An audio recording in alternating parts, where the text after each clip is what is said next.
करते. पारू म्हणते, दुपारी तुमच्याशी थोडंसं बोलायचं होतं. काल मी शूटिंगला लय खुश होते.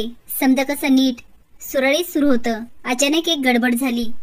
पहिले ताईला स्माईल करून पारूचं बोलणं ऐकत असते.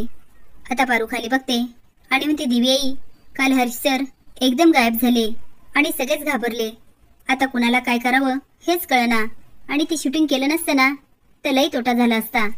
आणि आदित्य सर म्हणत होते कंपनीचं नाव पण खराब झालं असतं आणि तुम्हासनी सगळ्यांनी नाव पण ठेवलं असतं. म्हणून लग्नामध्ये हरीश सरांच्या जागेवर आदित्य सर लग्नाला उभा राहिले. ते बघून मला काय करावं तेच कळना. पहिले तर मला लय भीती वाटली. पण लग्न कसं असतं हे सावित्री आत्याने मला पहिलेच सांगितलं होतं. आता तो आमच्यामधला अंतरपाठ, त्यानंतर 7 फेरे, आदित्य सरांनी मला घातलेलं मंगळसूत्र आणि आम्ही दोघांनी एकमेकाला घातलेले हार. खरोखरचं लग्न पण असंच असतं सावित्री आत्याने मला सांगितलं होतं. मग शूटिंग म्हणून हे खोटं लग्न कसं म्हणायचं? आदित्य सरांनी जरी माझ्याशी खोटं लग्न केलं ना, पण मी त्यांच्याशी खोटं लग्न नाही केलं. आता माझ्या गळ्यामध्ये त्यांनी घातलेलं मंगळसूत्र आहे आणि काही झालं ना मी ते नाही काढणार. आता तुम्ही सांगा दिव्याई, एकदा घातलेलं मंगळसूत्र कुणी काढताय वय?